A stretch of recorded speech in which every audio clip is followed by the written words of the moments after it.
iPhone comes out and now everyone has to get one. I actually had a Generation 1 iPhone and it was not very good. I mean, at the time, it was amazing.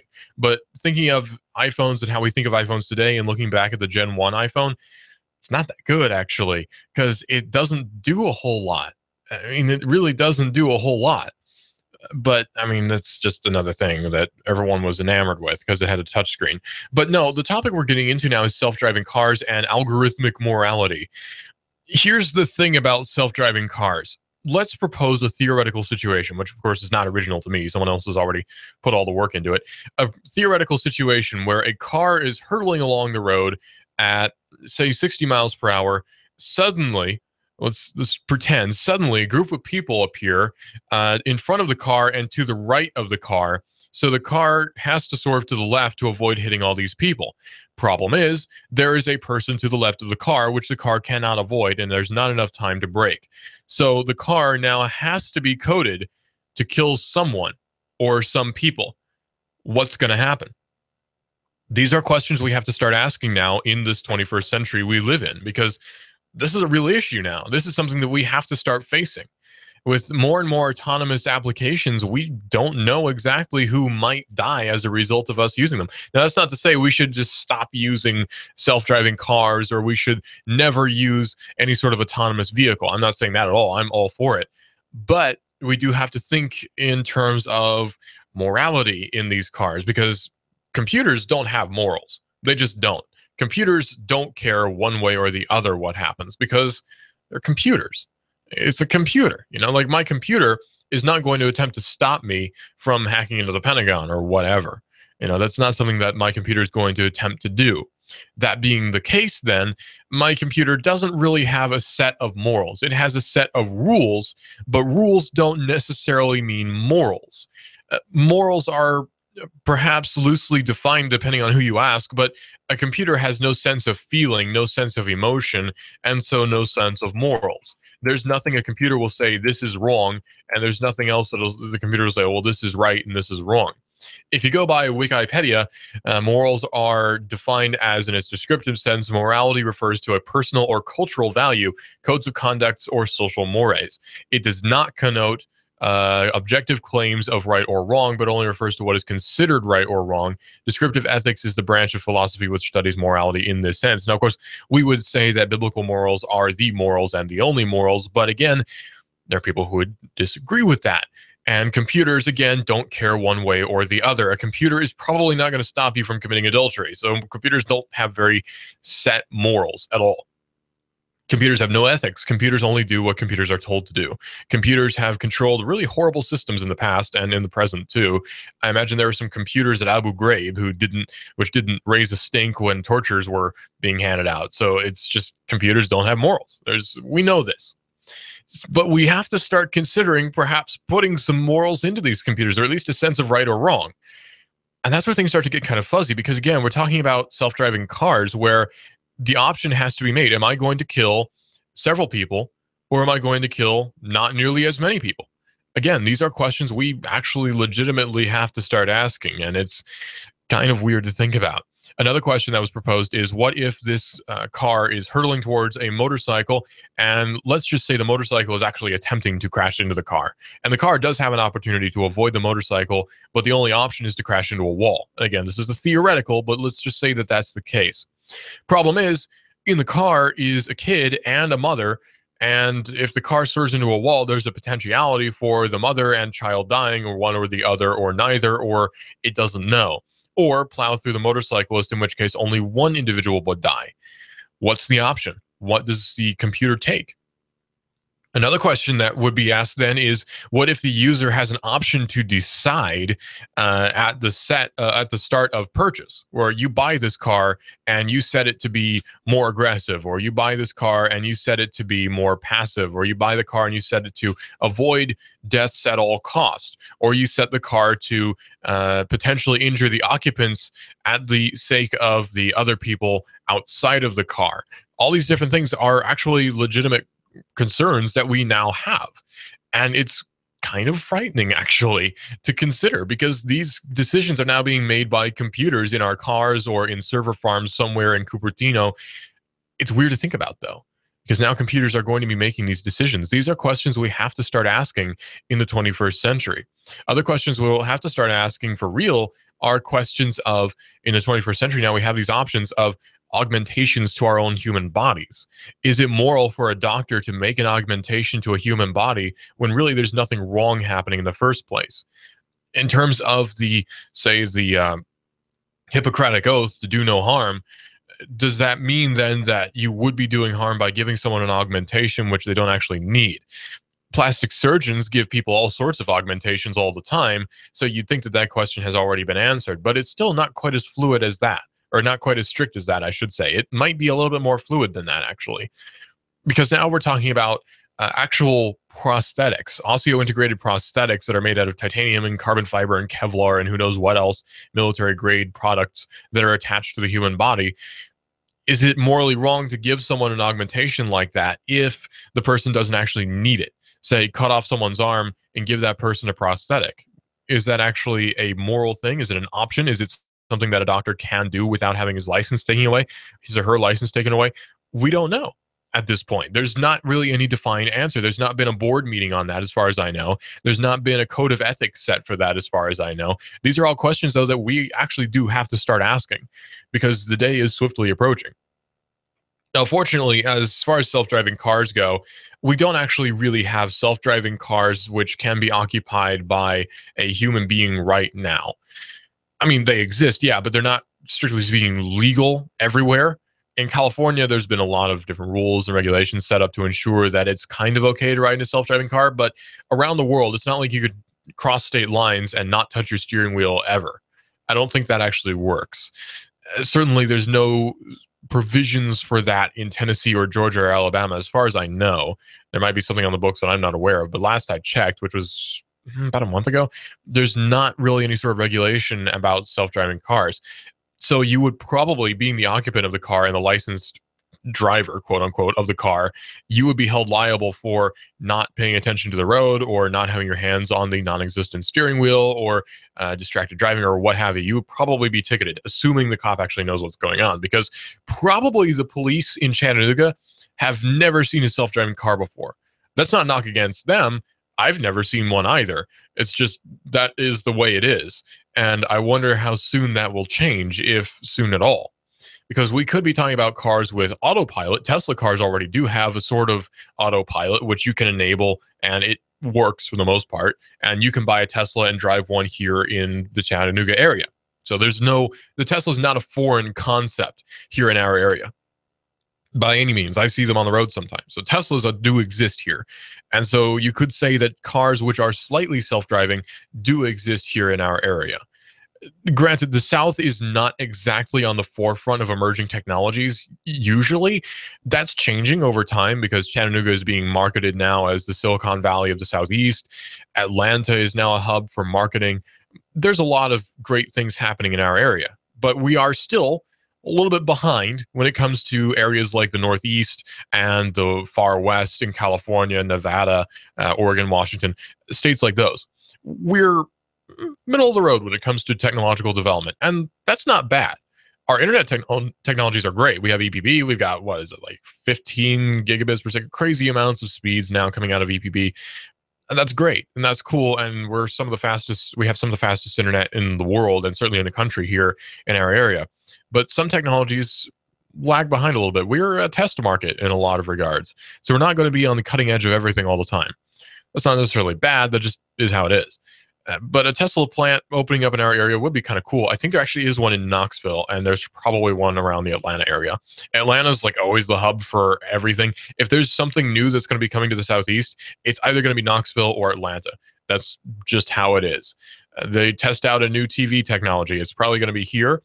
But if they test out something that requires a little bit more municipal help, it's probably going to be in Atlanta, especially if it needs a huge audience and it causes problems. That's just how it is, though. It is what it is, really.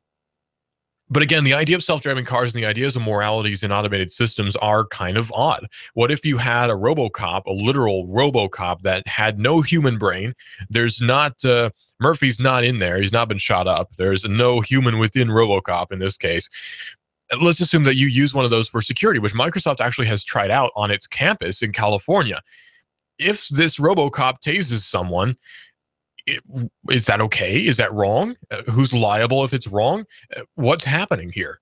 Again, these are questions we have to begin asking now in the 21st century. Things have changed quite significantly. What if I want to get surgery to get brand new eyes that can see infrared? My eyes are fine. Actually, my eyes are a little bit above average. I'm a great shooter. But if I want, for some reason, my left eye to see ultraviolet and infrared, and I go to get surgery to get that done, is that okay? I have the money. Let's assume I have the money and I pay for it and all these different things, and that's all said and done for. Who's the supplier of this technology? Where am I going to get it? Who's going to perform the actual surgery? Because that's probably the most important part. Is it reversible? Will be another question. Do I get to keep my eye? Because I would want to. And all these other questions need to be asked now, because we are swiftly approaching the day where this is something that could actually happen. Within my lifetime, probably, we can see this happen. I watched a TED Talk the other day. They had a guy who had leg prosthetics. It was below the knee, I do believe, although I could be wrong about that. Leg prosthetics. And the ankles moved like realistic ankles. He could walk around on stage with no problem. He could even dance and jog with no problem. Now, granted, these are powered. Probably in the future, we'll have better sources of power, I hope anyway. We're not still stuck with horrible, inefficient lithium ion that takes 3 hours to charge. But, still, we'll have, say, hydrogen fuel cells or even tiny nuclear reactors inside these individual devices that'll power them. I don't know. But again, these things can be done now for people who are disabled. There's not really anything to stop you from cutting off your own leg and then getting one of those devices, so long as you can afford it. And that's, again, a weird future that we're approaching very quickly too. We are approaching a rather frightening future in a lot of ways. But it's also pretty cool in a lot of other ways, because think about this. Medical technology is progressing to the point where mortality rates have gone down significantly for a lot of different diseases, which were highly prevalent even 50 years ago during my mother's lifetime when she was young. And probably during your lifetime or your mother's or father's lifetime, these things were potentially fatal. You get polio. Kids used to get polio all the time. Now you hardly ever hear about it. Kids used to get tuberculosis. Tuberculosis was like the big thing. You could die of that. But now it's treatable. Pneumonia could kill you easily. But now we can go to a doctor and get antibiotics, and we can be looked after, and we'll be okay. It's expensive, yeah, but it does work. Speaking of expense, by the way, I was reading about the whole thing with Martin Shkreli, the CEO of Turing Pharmaceuticals. And I was reading this story. Now, I can't confirm any of the details in this. I've tried, but it's still kind of hot off the presses. So far, the only sources I can find are like Daily Mail and Occupy Democrats, which I don't necessarily count as a very reputable source, not to knock them, but it's not got the reputation that I'm looking for when I want to confirm a story. So take this with a bit of a grain of salt. But if this is true, it's very interesting. Martin Shkreli, who's the CEO of Turing Pharmaceuticals, sold a pill that used to be $13 for AIDS. It was a treatment for AIDS, and it was apparently rather effective. Well, this pill is called Daraprim. His company, Turing Pharmaceuticals, bought the rights to Daraprim and then raised the price all the way up to $750 per pill, up from $13. Of course, this raised the ire of both Bernie Sanders and Hillary Clinton, and saying this is an example of the evils of capitalized healthcare. Clinton, in fact, came out with a statement partially saying this: do the right thing, lower the cost today to its original price. There are other drug companies gouging Americans with higher prices than they charge over other people around the world. Of course, the United States is a little bit unique when it comes to its healthcare system, because it's kind of a bastardized, awful thing that we have, because people keep passing legislation to alter it in different horrible ways. Not surprising. It's also not surprising that Clinton would come out with a statement like that, or that Bernie Sanders would come out with a statement like the ones he came out with, or condemning Shkreli and not accepting donations from Shkreli to Bernie Sanders' campaign. These things are not surprising, because Clinton and Sanders both have very well-defined and very well-documented political stances when it comes to healthcare and when it comes to socialized medicine and when it comes to socialism in general. Bernie Sanders is a self-proclaimed socialist, after all, so it's not surprising he would have a stance that's very anti-capitalized medicine. So that's not surprising. But something that's kind of interesting that, again, is unconfirmed so far, but it is interesting nonetheless if it is true. Imprimis Pharmaceutical has reportedly announced it's going to be offering an alternative for Daraprim for $1, even lower than the original price of Daraprim, which was $13, keep in mind. So the only problem now, if this is true, is getting FDA approval, which is going to hold this company back for potentially years or months. So Imprimis is said to offer massive discounts as well for Medicaid recipients, sometimes reportedly selling these drugs for $1 per bottle.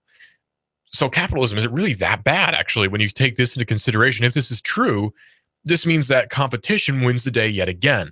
If you offer a product and you're the exclusive seller of that product and you sell it for way overpriced and everyone knows that it's way overpriced, a competitor is probably going to come in to capitalize on that niche market, not even niche market, which can't afford $750 for a pill, which you potentially take every day.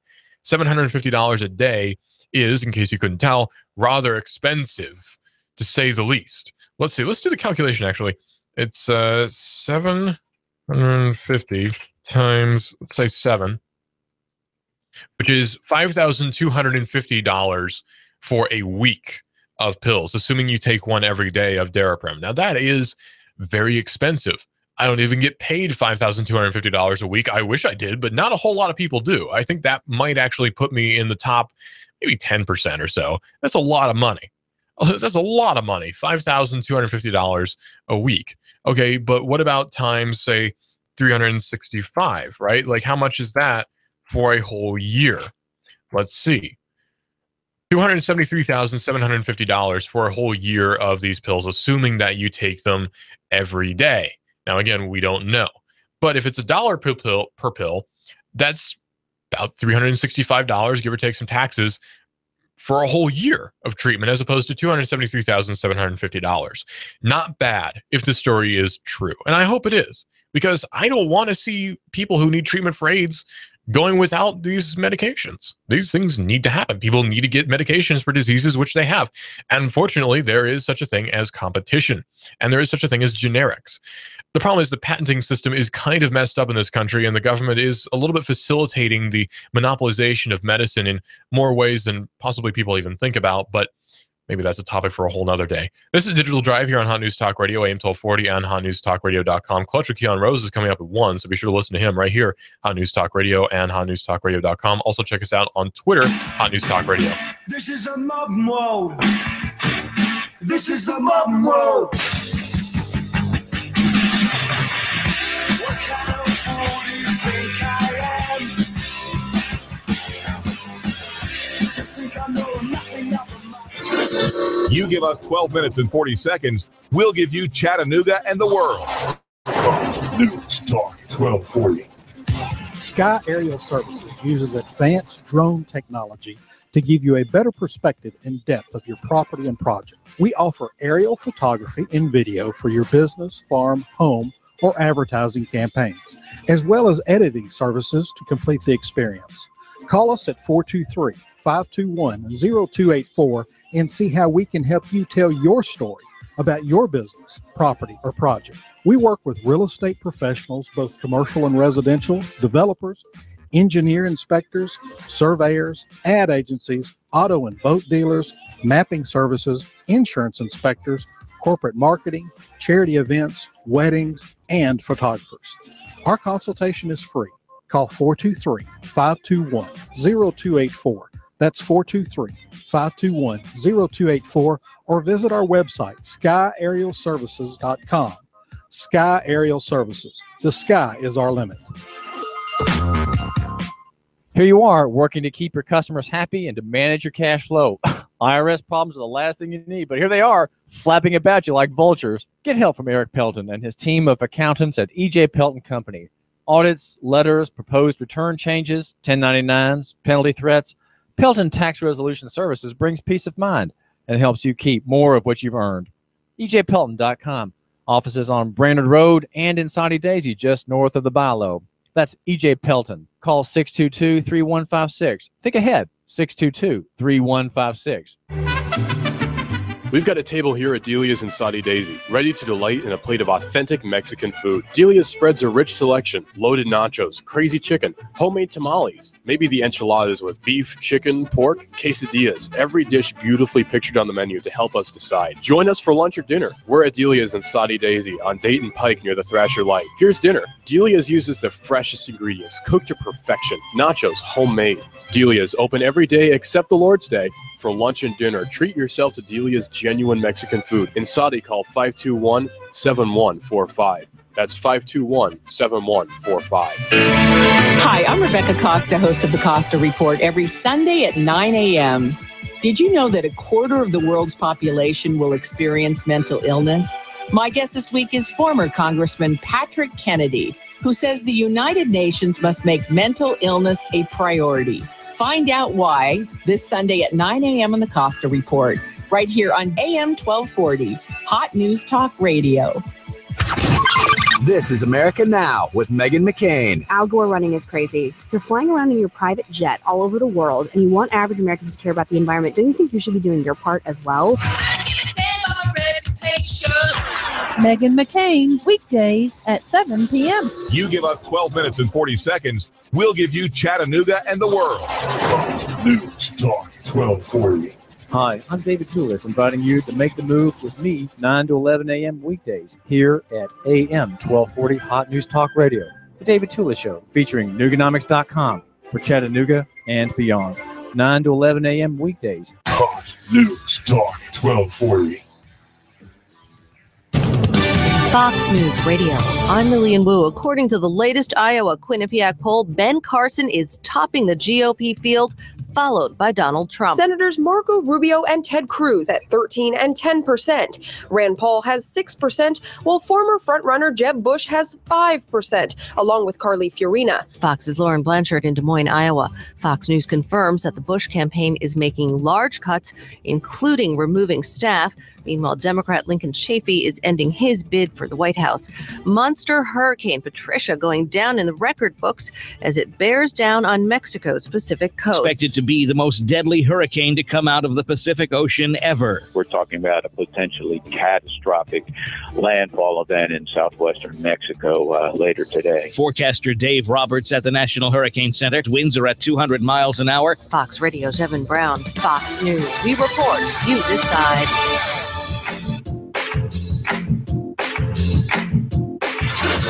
You give us 12 minutes and 40 seconds, we'll give you Chattanooga and the world. News Talk 1240. We've come quite a long ways, actually, since the days of agriculture.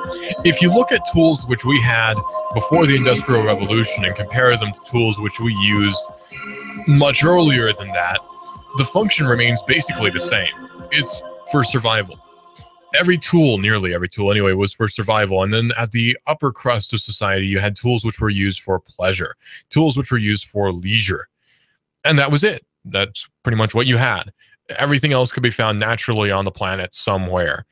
You had tools to, say, augment the earth in order to grow things in rows, in order to do other things agriculturally so that you could survive, or for farming, or for what have you. But these are all specialized tools specifically designed for either one purpose or for general purpose of, say, a knife is a rather general purpose thing. But then you have very specific tools like, say, hoes, which can only hoe.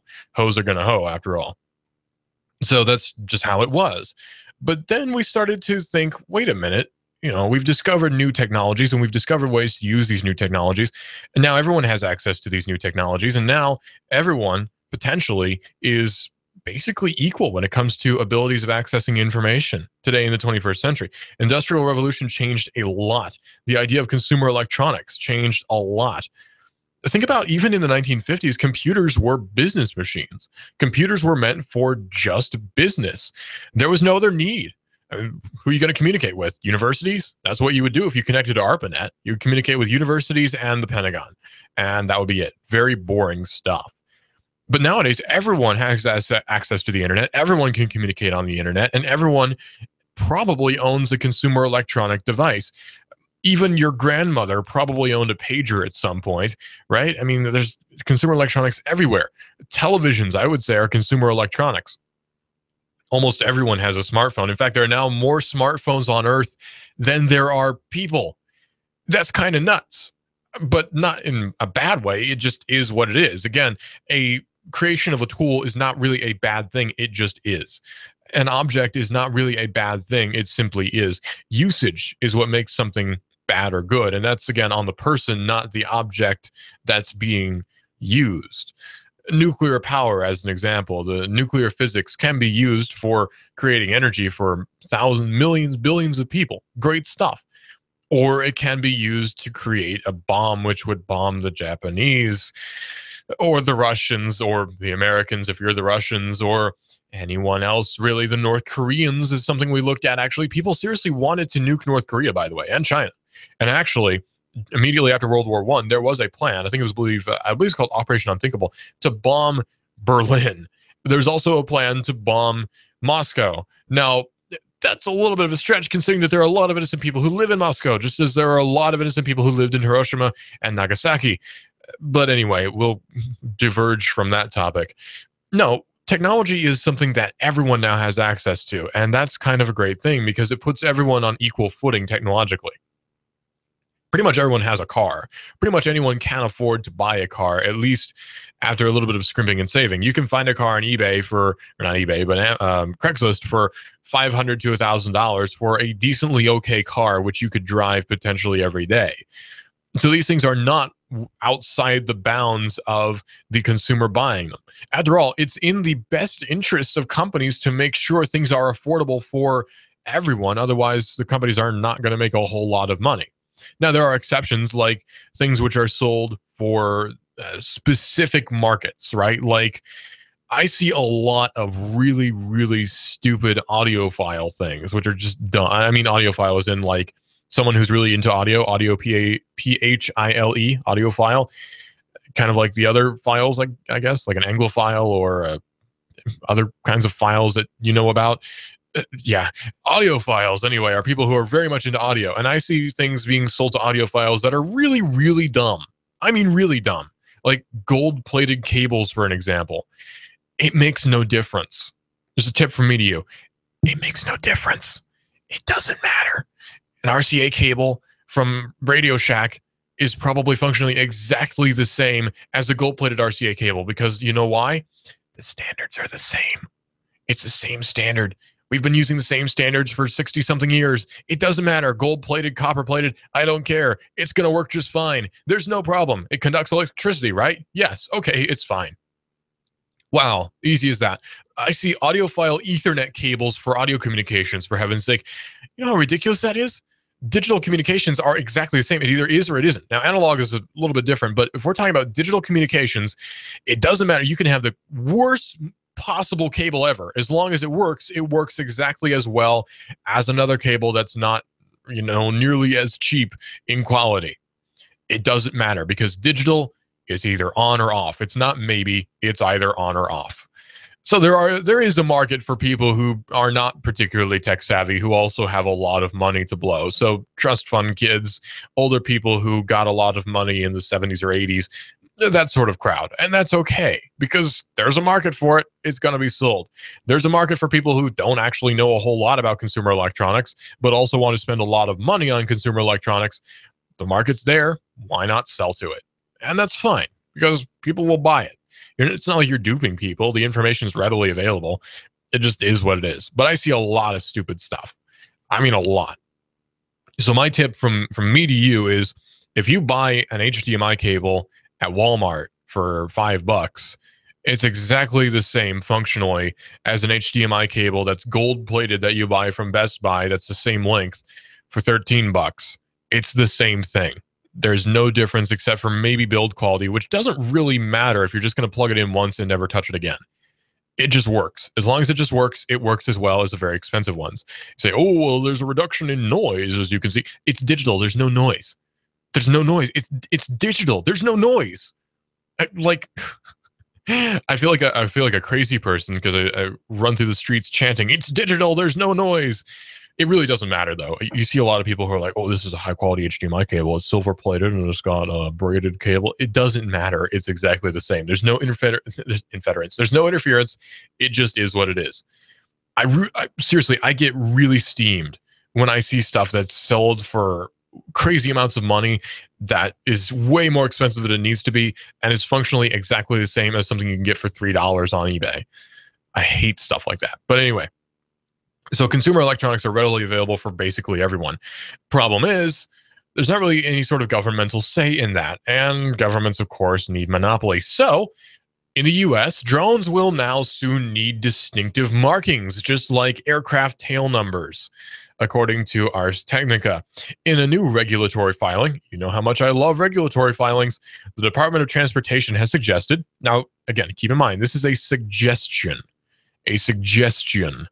that it will require new drone owners, there we go, to have aircraft identification and marking on the aircraft, similar to tail numbers on manned planes. Now, you could argue that tail numbers on manned planes do make a bit of sense. I mean, I understand them, just like license plates on cars. I don't philosophically agree with them, but I do understand the function of them.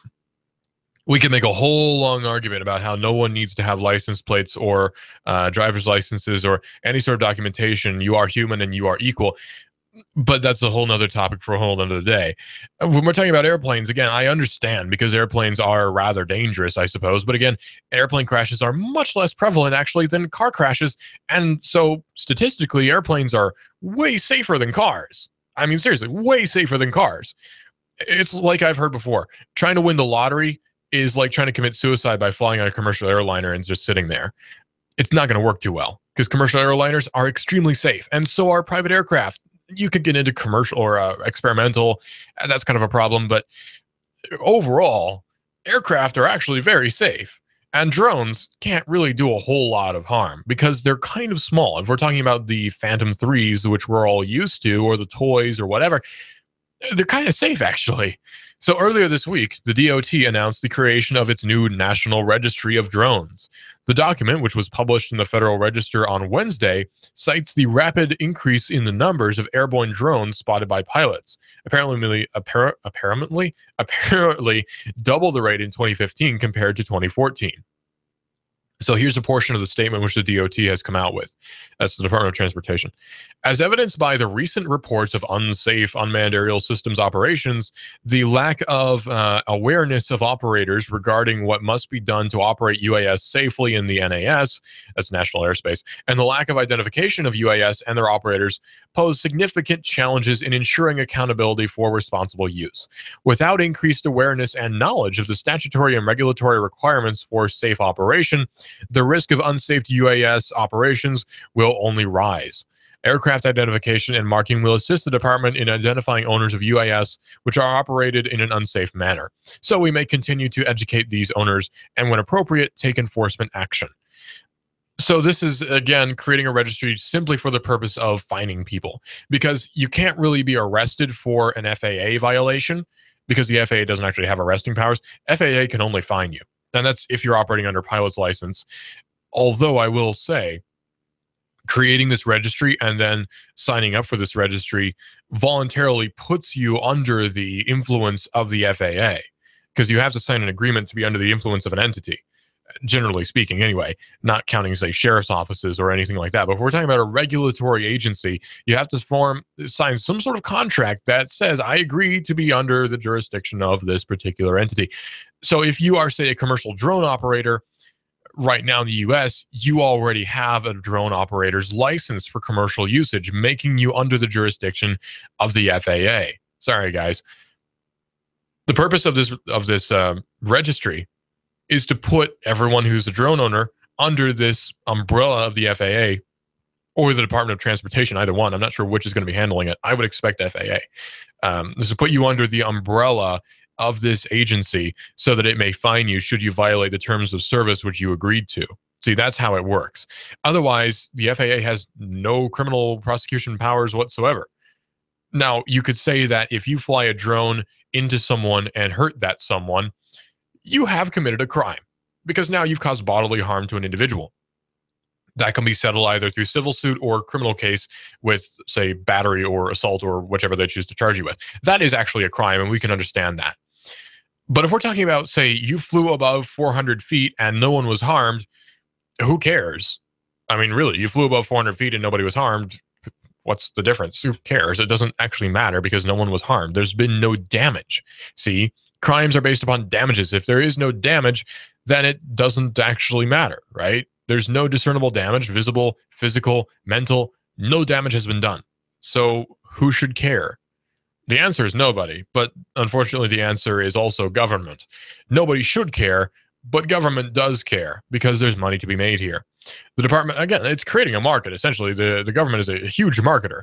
And if you've created a market, government's going to jump into that.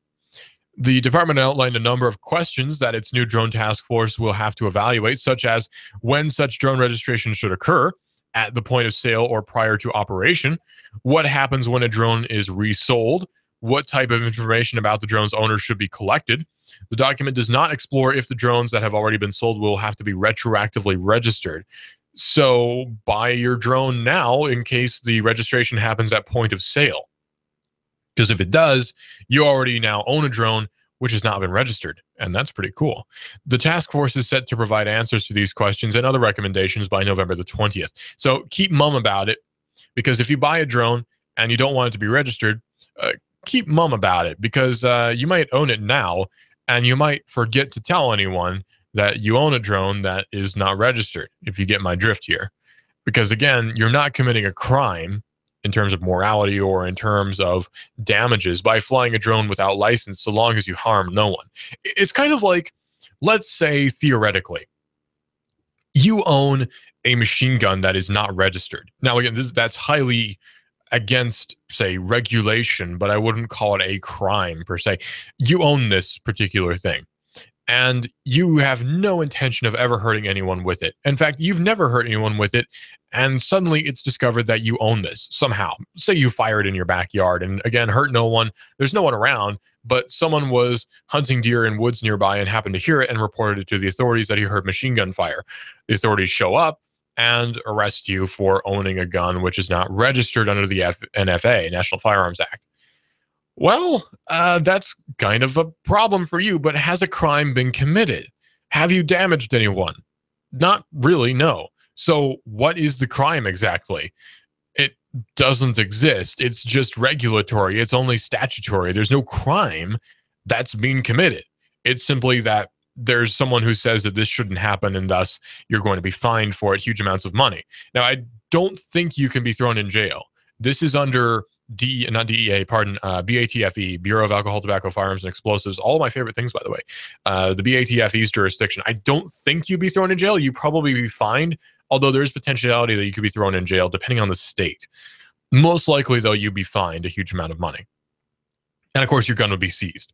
So obviously there's incentive there to register this particular gun under the National Firearms Act, which costs, by the way, quite a lot of money. I believe it's a $200 registry for a machine gun. And plus the machine gun itself is going to be very expensive because of the scarcity of machine guns. But still, you've not committed a crime by owning it in the traditional sense of crimes. The idea of a statutory crime, so to speak, or the idea of finding someone for doing something which has harmed no one, is kind of a new idea, actually. It's an invention of the state, is what it is.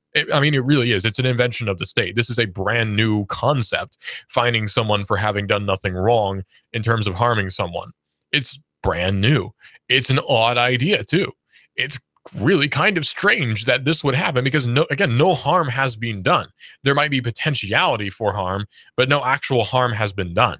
So, brand new concept. It's very strange to think about because we tend to not. Think about it. We tend to not think about that concept at all because we've grown up in it. We are so used to it that we don't even think about it as being a thing that it is. So maybe we should change that. Maybe we should start thinking about how things are today a little bit more. Because I think about things like this a lot. I think, why are we where we are? How did we end up in the position where we are now? In terms of laws, legalities, countries existing, how did we end up here? And then I start asking questions, why is this a crime? What is a crime? What causes damage? What is harm? All these different things. And you start to realize that a lot of the so-called crimes that we have today are actually really not crimes at all. They're simply statutory problems which someone made up as being a crime. I think about it this way. If it's not a crime in the Bible, it's not a crime. So flying a drone above 300 feet is probably not actually a real crime. It's simply something you can be fined for because the state says so. That's really what it is. It's because the state says so. Well, anyway, some Tesla owners are a little bit too trusting of autopilot. Last week, Tesla did an over-the-air update to its fleet to bring autopilot, including auto steer, which is still in beta, to all Model S electric cars built in the past year. Older cars don't have all the necessary hardware. During the announcement of this feature, Tesla CEO Elon Musk and noted madman stressed that autopilot isn't autonomous in the way that research cars from companies like Google or Audi or even Stanford are. Rather, it's at level 2 out of 4 on the National Highway Transportation Safety Administration's scale of self-driving cars. Yes, that's a real thing. Despite this warning, some Tesla drivers haven't fully absorbed the information, or that Tesla has said it accepts no liability for collisions that happen in autopilot mode. As discovered by Fusion, it seems Tesla owners have been videoing, is that a verb now? Their autopilot experiences, including several near misses. Autopilot and similar features from Audi, Volvo, and others are extremely useful for long freeway journeys, but for now, if you're behind the wheel, you are legally responsible for your car's behavior on the road. Remember, auto steer, which some have pointed out is a misleading name, is still only beta software. So keep your hands on the wheel, because you actually still are responsible for this crime or for this driving of the car. So if you say rear end someone and you say, but auto steer was on, I'm not responsible. The cop would say, you are very responsible because you're an idiot for not having your hands on the wheel, and haul you off to jail for vehicular manslaughter potentially. So you have committed a damage. You actually have committed a crime in that particular instance. That being the case, please, if you have a Tesla Model S that has autopilot, please, please, please keep your hands on the wheel, because you could end up rear-ending me. And I can't afford to buy a new car right now, so please don't please don't rear-end me. I don't drive a Volvo, is the thing. If I drove a Volvo, you couldn't kill me into my car if you tried. I've tried killing people in Volvos, and it's not very easy. It's really annoying, actually, because there was someone who I wanted dead. I even called out a hit on them, and I figured I'd save myself some money by not paying a hitman and doing it myself. And he was driving a Volvo. I tried to run him off the road. I actually ran him off the Thrasher Dam there, Chickamauga Dam. Guess what? Flies off the railing, lands in the water. He's fine because he's driving a stupid Volvo. So I tried to kill him, but it didn't work. I was really annoyed about that. So if you don't want to die, I guess drive a Volvo or Honda or anything that's not a Ford or a GM, I guess, or Chrysler or Jeep or actually anything American. If you don't want to die, then don't buy an American car, I guess is my point. I don't trust them anyway, especially because, ignition switches and all these different things. Even Fiats I would trust. I would trust a Fiat 500 before I trusted a Ford Explorer. Maybe I'm just a little bit biased, though. I don't know. Well, the NSA advisory has sparked some concern of a secret advance ushering of the cipher-pocalypse, potentially, or the crypto-pocalypse, which I don't think flows as well as the cipher-pocalypse, but oh well. In August, according to Ars Technica, the National Security Agency officials advised U.S. agencies and businesses to prepare for a not-too-distant time wherein the cryptography protecting virtually all sensitive government and business communications is rendered obsolete by quantum computing. Oh, see, here's what happens with cryptography. Your computer is secured with encryption, which is generated by a machine. Now, this is a difficult to cipher hash without the key. Problem is that quantum computers are super fast that can calculate these different ciphers at light speed, literally, because that would be the only limit potentially with a quantum computer. Then your cryptography is suddenly out of date and any system can be hacked into extremely easily by just brute forcing it. So the government is actually warning different government agencies and companies that this is actually a potential future. Almost immediately, the dramatic about-face generated questions and rather anxiety. Why would the NSA abruptly abandon a series of ECC specifications it had championed for so long? Why were officials issuing the advice now when a working quantum computer was 10 to 50 years away? And why would they back away from ECC before recommending a suite of quantum-resistant alternatives? The fact that the NSA was continuing to endorse the use of RSA, which is also vulnerable to quantum computing, led some of our observers to speculate that there was a secret motivation that had nothing to do with quantum computing. Or perhaps the NSA knows that quantum computers do exist, and perhaps even government has access to quantum computers. After all, It has been said that government is about 10 to 15 years ahead of us when it comes to technologies. So if they say that a quantum computer is 10 to 50 years away, then possibly some government agency, maybe DARPA, already has a quantum computer and can crack any encryption you throw at it because it computes at literally light speed. That's a weird thought, though, isn't it? Do quantum computers exist today?